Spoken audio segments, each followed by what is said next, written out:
cette nouvelle vidéo aujourd'hui consacrée à un groupe très connu. J'ai sorti ma plus belle jaquette pour l'occasion.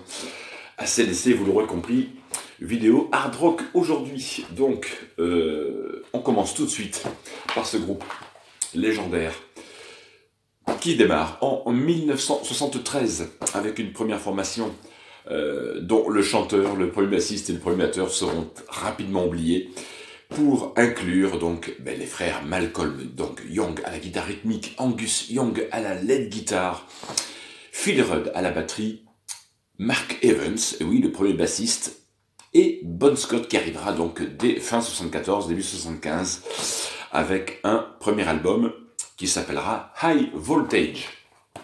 Alors, qui est inclus ici, dans en fait ce coffret, qui est sorti. Alors, ce coffret-là est sorti en 1980, moi on me l'a acheté quand j'avais 12 ans à l'époque. J'ai passé dans les galeries et puis on m'a dit qu'est-ce que tu veux pour Noël? J'ai dit ça.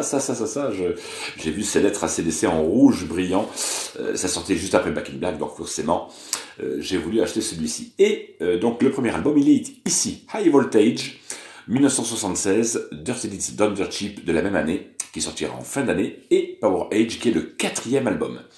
Donc, alors ce coffret regroupe donc ces deux premiers plus le 4e album.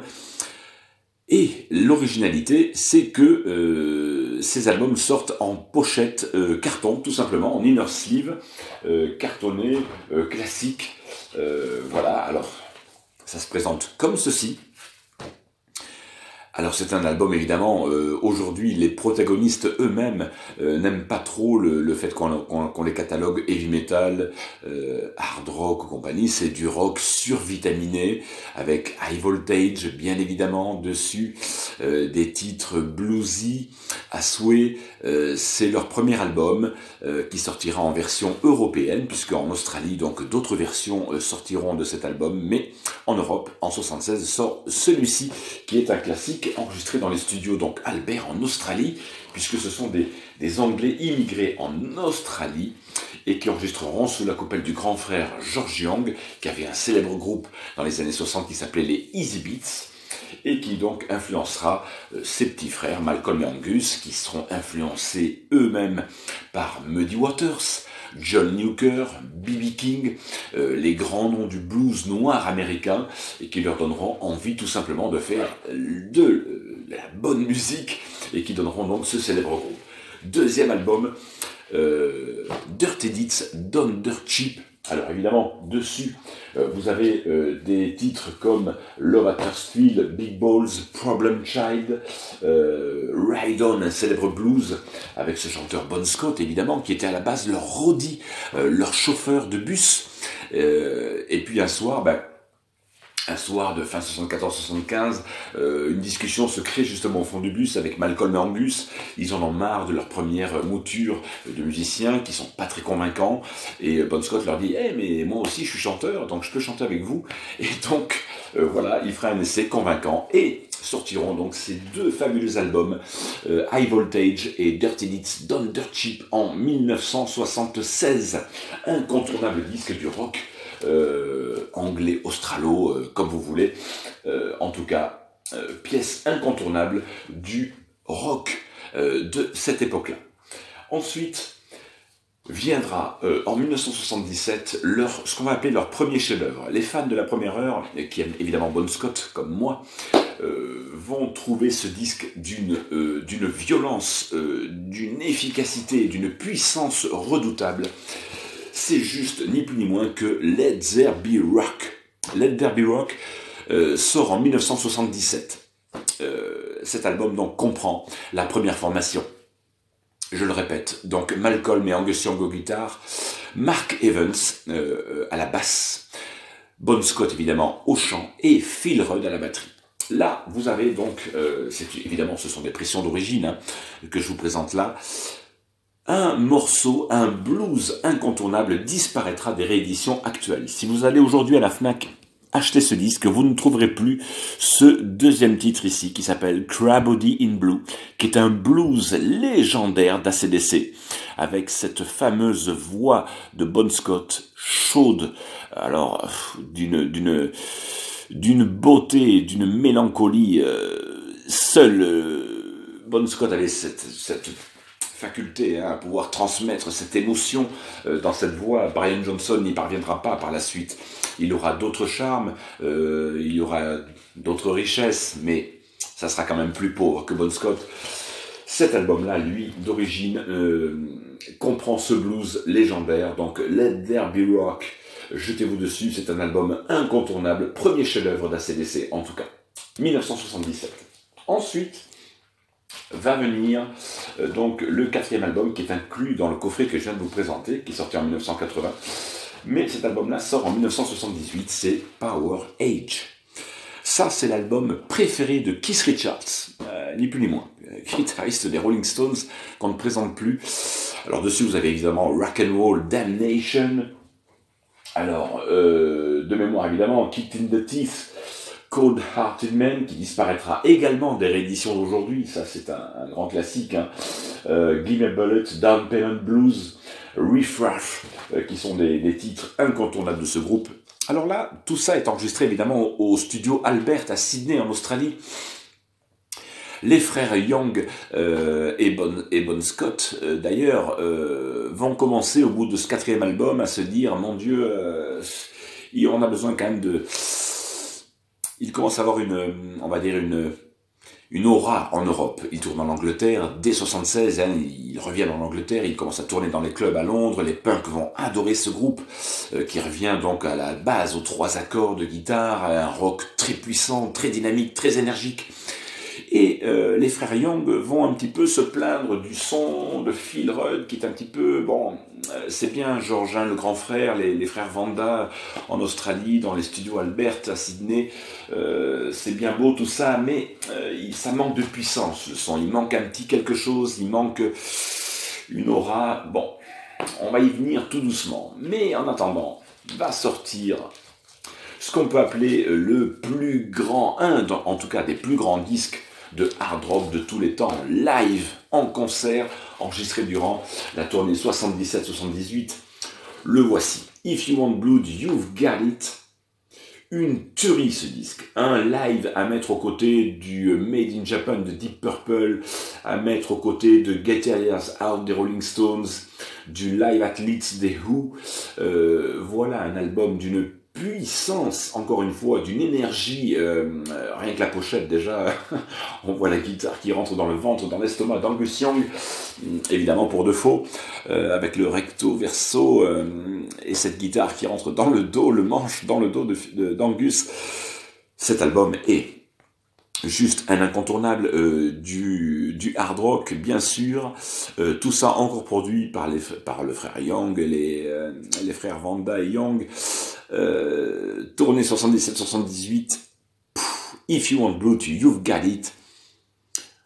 Incontournable, chef-d'œuvre absolu des lives rock'n'roll de cette fin des années 70, puisque ce disque sort en 1978, bien sûr. Donc celui-ci, procurez-vous-le de toute urgence, puisqu'il est absolument incontournable. Donc, comme je vous disais précédemment, les frères Young vont commencer un petit peu, et même Bon Scott va commencer à se plaindre.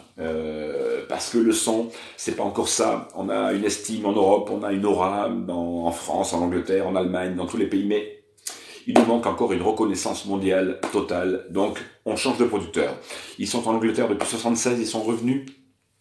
Là, ils décident de contacter Robert Moot Lange, célèbre ingénieur du son, producteur, qui va leur apporter un son considérable, qui va les propulser donc dans le monde entier avec Highway to Hell. Le voici. Voilà, chef-d'œuvre, évidemment. Un masterpiece, comme diraient les Anglais. C'est mon original, hein. J'étais tout petit quand je l'ai acheté à l'époque. On a encore le prix en francs derrière, 50 francs, 50 centimes. Voilà, si vous le voyez, je n'ai jamais décroché ce prix-là pour m'en souvenir à tout jamais.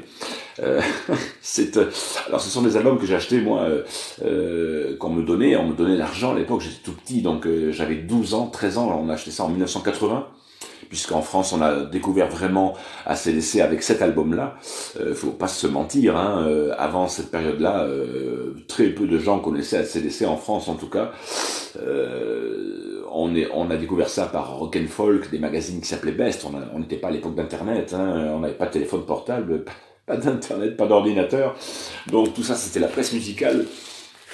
Les radios en France ne passaient pas AC/DC, il faut bien vous le dire. Hein. En France, on avait des Maritier Gilbert Carpentier consacrés à la chanson française, chose qui nous, enfants, nous dégoûtait au plus haut point, et il nous tardait qu'une seule chose, c'est que vivement ces numéros 1 Gilbert et Maritier Carpentier se terminent pour écouter nos disques de nos héros de l'époque, en l'occurrence ceux-là, et cela je peux vous dire que ça passait pas sur les radios de Monsieur Giscard d'Estaing à l'époque, en tout cas. Donc ça, les plus anciens s'en souviennent, bien sûr, comme moi, puisque bon, je suis d'une génération où j'avais 11 ans hein, quand c'est sorti tout ça. Donc là, évidemment, on a un son avec une batterie qui est enfin mise en avant. Phil Rudd sonne du feu de Dieu, il est là, le batteur d'origine. Voilà, avec Angus Malcolm, Cliff Williams à la basse et Bon Scott ici au chant. Album incontournable, chef-d'œuvre absolu du hard rock de la fin des années 70, original 1979. Et là, qu'est-ce qui se passe? Drame absolu. Un soir de 19 février 1980, Bon Scott, qui était un buveur devant l'éternel, comme on dit, et oui, les artistes étaient forcément des gens assez séduits par les substances illicites, drogue et alcool et compagnie. Et un soir, ils font la fête, et un matin du 19 février 80, Bon Scott, le chanteur, va malheureusement s'endormir sur l'arrière de sa voiture. Son pote va le laisser, va se barrer. Et on le retrouve mort, tout simplement, au matin, noyé dans son vomi. C'est pas très classe tout ça, mais c'est la vérité, ni plus ni moins. On peut pas arranger l'histoire, ni l'arrondir, ni l'enjoliver, encore moins. Donc, dépression absolue, totale des frères Young. Qu'est-ce qu'on fait? Compliqué quoi. Il commençait juste à cartonner partout. Hein. Highway to Hell s'est vendu dans le monde entier à des millions d'exemplaires. C'était un carton absolu. Et qu'est-ce qu'on fait? Compliqué. Donc on arrête, on continue, on fait quoi? Et forcément, George, leur grand frère, leur dit, mais écoutez les mecs, vous avez un succès naissant, ok, Bon Scott est mort, c'est dramatique, c'est terrible, on a tous une peine énorme, on va mettre des mois à s'en remettre, mais il faut avancer, il faut continuer. Et en avril-mai 1980, il rentre en studio, et là, alors, miracle de l'époque, qui aujourd'hui pourrait faire ça? Bon Scott décède, et quelques mois après, ils auditionnent quelques chanteurs, et Brian Johnson va décrocher la timbale, et ils vont enregistrer ni plus ni moins que le deuxième album, je crois, le plus vendu de tous les temps. Je crois qu'on en est aujourd'hui à peut-être 40-50 millions d'exemplaires de ce vinyle. Alors je le saurai un petit peu parce que la pochette brille. Voilà, ce fameux Back in Black qu'on m'a acheté quand j'avais 12 ans. Et oui, c'est mon exemplaire original de l'époque. Voilà, avec les célèbres titres. Tout, de la première seconde à la dernière, est absolument incontournable. Hells Bells, Have a Drink on Me, You Shook Me All Night Long, Rock and Roll and Noise Pollution. Tous les titres sont des cultes. C'est un album qui regorge d'énergie, qui est d'une virtuosité, d'une beauté absolue. Voilà Brian ici, Brian Johnson, tout jeune, en 1980. Le voici, qui remplacera donc, qui aura la dure tâche, la lourde tâche de remplacer Bon Scott. Alors oui, les premiers fans de l'époque, moi je m'en rappelle très bien, les grands frères, nos grands frères à l'époque, disaient mais qu'est-ce que c'est que ce chanteur criard qui n'a pas la moitié du talent de Bon Scott? Bon, nous on s'en foutait, on était petits, on était tout gamins, on était des préadolescents et on a adoré ce disque et on n'a pas été les seuls visiblement puisqu'encore une fois c'est le deuxième album le plus vendu de tous les temps. Voilà, et là donc était arrivé donc Robert Muthlinge au son, donc oui, classique des classiques évidemment, sorti chez Atlantic, le label que tout le monde connaît, donc Vert et Rouge. Voilà, voici l'album original. J'ai quelques rayures superficielles dessus, mais je l'ai nettoyé avec une super machine. Je peux vous dire que à l'écoute, il n'y a pas un craquement sur ce disque. C'est juste monumental. Qui l'aurait cru? Qui l'aurait cru? Nouveau chanteur, et les mecs, ils cartonnent. Ils font carton plein dans le monde entier. Voilà, cet album est un des albums les plus vendus au monde. Voilà, magie de l'histoire, hein. On est en 1980, et ces mecs rentrent en studio et vont enregistrer un chef-d'œuvre. Voilà, c'est un niveau qu'ils ne vont plus jamais atteindre. On a atteint l'apogée avec Let There Be Rock, Power Age, que je vous ai présenté précédemment. On a atteint vraiment l'apogée de ce groupe. Voilà, là, on est au pic, hein, de la montagne. Voilà, Back in Black, 1980. Et à l'époque, donc qu'est-ce qui se passe? On lit tous Rock and Folk à l'époque, ce célèbre magazine, pas encore dirigé par Philippe Manœuvre. Philippe Manœuvre était déjà parti, n'écrivait plus dans ce journal, mais on attend tous avec impatience, évidemment, le nouvel album, un an plus tard, d'ACDC. Et on apprend qu'il sort fin 1981. Et là, donc, pareil, à l'époque, ma famille me donne mon petit billet de 50 francs, parce qu'on était en francs à l'époque, et oui. Et un disque coûtait 50 francs. Quand je vois d'ailleurs les prix aujourd'hui de ces rééditions-là, je me pose des questions, enfin des originaux plutôt, pardon. J'y reviendrai sur une prochaine vidéo, un petit peu coup de gueule d'ailleurs, sur les prix pratiqués par certains vendeurs aujourd'hui, disquaires, soi-disant disquaires, qui vous vendent ça à 25 €. Mon Dieu, quelle honte. Ça coûtait 50 francs à l'époque, hein, c'est-à-dire 7,50 € d'aujourd'hui. Bon, bref, passons là-dessus. Fin 81, Rock and Folk nous donne la date, et là on me donne un billet de 50 francs pour me dire, ah, le prochain ACDC sort. 1981, le voici. Le tant attendu suiveur de Back in Black, For Those About to Rock. Alors, tous mes copains à l'époque m'attendent, je vais chercher ce disque chez mon disquaire à Pau, moi je viens du Béarn, je suis palois à l'origine de cette ville de Pau, et je vais acheter ce disque chez Mélodie, à l'époque, qui n'existe plus aujourd'hui bien sûr. Je fais la queue. Il y a à l'époque une trentaine de mètres. On attend tous la queue pour avoir ce disque qui est or, couleur or, hein, qui brille dans les étals en vitrine. Je vous le sors. Voilà, il est, et oui, hein, il est d'origine. Hein, j'avais 13 ans donc quand je l'ai acheté. Voilà ce célèbre For Those About to Rock. Et quand on l'écoute, ah là là là, déception. Déception parce que beaucoup plus lent. Ça sonne très heavy metal. Voici donc le recto verso.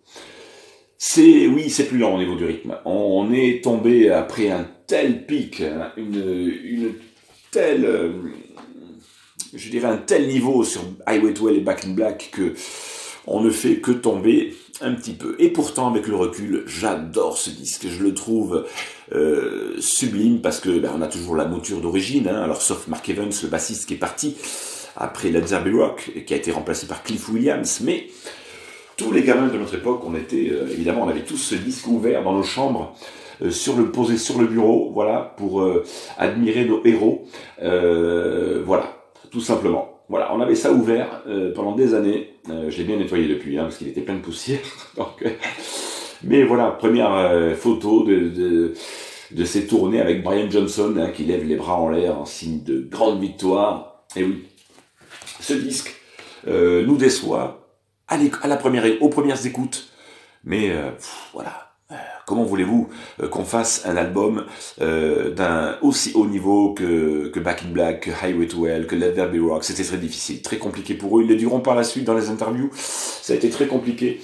Ils ont mis des mois avec Robert Moutlange en studio pour venir à bout de ce disque.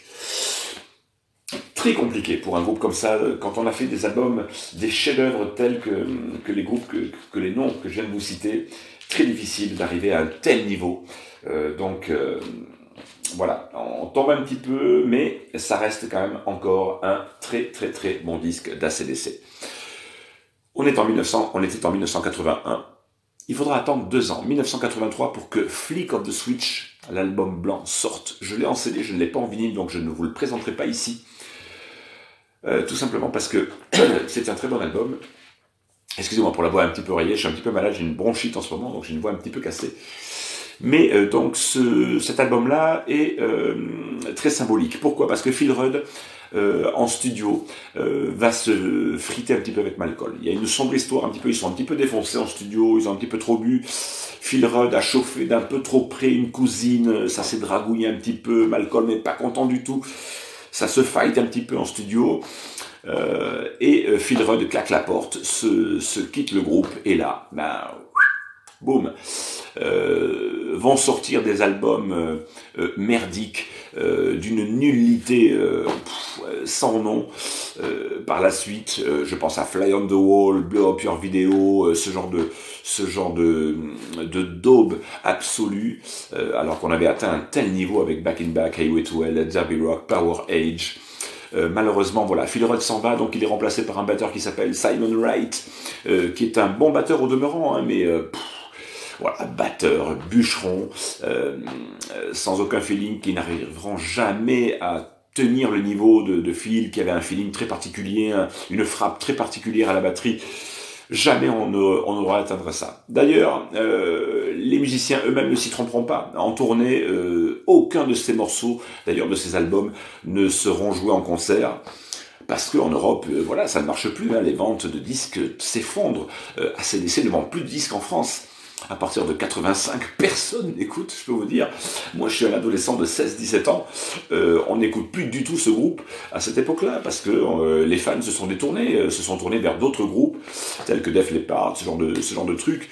Et on ne s'intéresse plus du tout à AC/DC, parce que c'est, voilà, au niveau des compos, c'est super faiblard, c'est nul. Les albums sont vraiment minables, il n'y a pas d'autre mot, quoi. Donc, ils vont enchaîner des albums un petit peu comme ça pourris à cette époque-là, et va sortir donc un live en 92 encore avec Chris Slade, qui n'est pas bon du tout, encore ce batteur, et un Brian Johnson très criard au niveau des voix. Ça va être très d'un niveau très faible. Comparé à ce chef-d'œuvre que je vous ai présenté précédemment, If You Want Blood, et il faudra attendre donc le retour de Phil Rudd en 1995, ni plus ni moins, pour avoir enfin un retour aux sources. Les frères Young ne s'y trompent pas, on retrouve enfin un son, et oui, ils veulent recoller, hein, tout le monde les pousse, le manager, la maison de disques. On va se retourner vers Rick Rubin, donc à la production, Mike Fraser, pour leur faire donc un disque, on va dire, d'une beauté magnifique. C'est vraiment, on est au retour pour moi là, pour le coup, on revient sur du Power Age, sur les enregistrements des premiers albums, ni plus ni moins. Ils vont sortir Hard as a Rock, Cover You in All, qui sont des grands retours, c'est un disque qui va vraiment très bien marcher aux États-Unis, qui va très bien se vendre en Europe également. Alors moi à l'époque je l'avais acheté en CD, là je l'ai retrouvé en réédition donc en Fnac à 10 balles, donc je me suis pas privé, je peux vous le dire, le son est excellent, la pression, la gravure est très bonne, donc si vous le trouvez, jetez-vous dessus, hein, ici ils sont encore disponibles.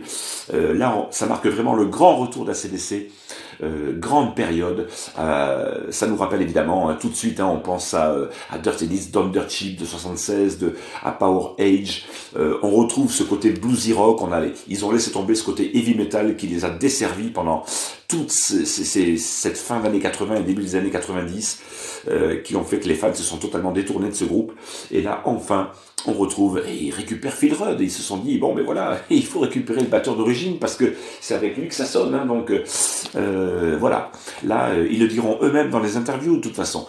Dès que Phil est revenu à la batterie, on n'avait même plus besoin de se regarder, quoi. En une heure, on n'avait pas besoin de faire 40-50 prises d'un morceau. Au bout de 2 prises, c'était la bonne. Boum, clap, fin, enregistré, c'est bon, c'est dans la boîte. La matrice est prête, on y va. Ni plus ni moins. Chef-d'œuvre, pour moi, ça, Ballbreaker, je peux vous le dire, hein, ça c'est un super disque d'AC/DC 1995. Et oui, on aura attendu 12 ans après le départ de Phil Rudd, de Flick of the Switch en 83, pour retrouver l'essence même de ce fabuleux groupe AC/DC. Et là, donc, ils vont sortir les albums au compte-gouttes. Là, on est en 1995. Il faudra attendre 5 ans, 5 années, pour retrouver nos héros hard rockers avec Stiff Upper Lip. Même accalmie, même niveau que Ballbreaker. Moi, je vous dirais que là, ils sortiront donc Stiff Upper Lip, morceau qui cartonnera sur les ondes US pendant des semaines et des mois entiers. Cet album est une tuerie absolue, pareil, on revient à c'est du blues rock pour moi, c'est même pas du hard rock, c'est du blues rock, alors oui, on peut dire hard rock si vous voulez, mais c'est vraiment du rock avec les doigts dans la prise électrique, quoi, n'oubliez pas que leurs influences sont très blues à l'origine, hein, comme je vous le disais en début de vidéo, c'est avant tout B.B. King, c'est le rock des premières années qui les a influencés, donc on le retrouve là encore dans cet album. C'est, oui, hard rock, parce que c'est plus rock que les Rolling Stones, c'est plus hard, donc on va mettre l'étiquette hard rock dessus. Mais ça, c'est un chef-d'œuvre, tout comme Ball Breaker précédemment. Ce sont des disques incontournables de la discographie d'ACDC. L'an 2000, c'est celui-ci, Steve Upper Lip, qu'il vous faut. On attendra 8 ans pour avoir Black Ice en 2008, album un petit peu poussif, où là on sent que, oui, on a enregistré des morceaux un petit peu comme ça à la va-vite, pour compléter un petit peu, il y a des très bons morceaux dessus, mais il y a des morceaux, on sent que c'est peu inspiré, ils auront beau faire une jaquette avec 3 couleurs différentes, moi je le possède en CD, hein, je l'ai, hein, je suis un amoureux de ce groupe, donc je l'ai, mais c'est pas un incontournable, donc j'ai même pas pris la peine de le racheter en vinyle, parce que pour moi ça vaut pas la peine d'être acheté en vinyle, tout simplement, il ne le mérite pas. 2008, Black Ice. On attendra 2012, 4 ans plus tard, pour qu'il sorte Rocker Bust, que j'ai en CD également, mais avec l'absence déjà de Malcolm Young, qui souffrira de démence, donc son neveu Stevie Young le remplacera à la guitare rythmique. Très bon disque par contre, Rocker Bust, que moi je trouve personnellement très très bon disque, avec des morceaux, ils sont revenus à des morceaux de 2-3 minutes comme ça, un peu comme au début. Malheureusement, peut-être le dernier de l'histoire, puisque à ce jour, on est fin 2018, on n'a toujours pas de disque d'ACDC sous la main à se mettre sous la dent, comme on dit. Donc voilà, c'est un petit peu la fin de ce grand groupe mythique qu'a été ACDC. 2 films incontournables, Let There Be Rock, DVD. Ce film est une légende. Pourquoi? Parce qu'il retrace la toute dernière tournée de Bon Scott. On est en décembre 1980. Et Bon Scott va faire des concerts avec son groupe ACDC à Paris. Et on se doute pas une seule seconde, évidemment, que 3 mois après, il va décéder, hein, en février 80. Et ce DVD est un film incontournable, Let There Be Rock. Un des plus grands documentaires rock qui ait jamais été fait, hein, d'ailleurs, sur ce groupe, le seul et unique, d'ailleurs, et un des plus grands de tous les temps, parce que très bien monté, avec des extraits donc d'interviews des frères Young, bien sûr, de Cliff Williams à la basse, de Phil Rudd à l'époque où il était encore très jeune. Quand on voit la tête qu'il a aujourd'hui, le pauvre, bon voilà, les drogues sont passées par là, il est ravagé, et il fait même plus partie du groupe. Mais voilà, c'est intéressant de les voir, et puis surtout Bon. Et oui, Bon, le premier fabuleux chanteur de ce groupe ACDC, en interview en décembre 80. Mythique, absolument, mythique. Let There Be Rock, 1980, sortie de ce film légendaire, à vous procurer d'urgence en DVD, bien sûr, et en complément, le Plug Me In. Le Plug Me In, tout simplement un DVD qui retrace la période donc de Bon Scott dans leur toutes premières apparitions télé en Australie, à la BBC en Angleterre, les premiers clips vidéo sous l'ère Bon Scott, et puis Brian Johnson également, avec des interviews super bien montées. C'est un document très riche que je vous conseille, qui est sorti en 2007 et qui est très très bien foutu au niveau de l'image. La qualité est très bonne, je vous le conseille. Plug Me In. Voilà. Merci à vous, les abonnés, d'être de plus en plus nombreux sur cette chaîne. Merci de m'avoir suivi pour cette spéciale saga ACDC. Surtout, n'hésitez pas, mettez un petit pouce bleu si ça vous a plu. Abonnez-vous, c'est gratuit. Encore une fois, ça nous permettra à nous de faire des vidéos plus pro, plus élaborées. Donc, faites tourner à vos amis. Et puis, surtout, à très très bientôt pour de prochaines vidéos reggae, soul, funk, rock. Je vais vous présenter donc tout ce que je possède dans ma collection vinyle. J'en ai beaucoup, évidemment. J'ai une 50aine d'années, donc forcément, j'en ai accumulé. pas mal depuis mon enfance. Donc je vous dis un grand au revoir à tous, encore un gros bisou à Raro Vinyl, Daniel, merci encore à toi pour ce jingle créé par ta propre... c'est toi qui me l'as fait, hein, donc super, merci beaucoup. ENG Sounds, gros bisous à toi aussi de m'avoir soutenu depuis les débuts de cette chaîne. Donc un grand coucou à tous ces youtubeurs qui arrivent sur YouTube. Merci à vous merci à vous les abonnés de nous encourager et de vous abonner. N'hésitez pas, c'est gratuit, ça n'engage à rien. À très bientôt, bye bye.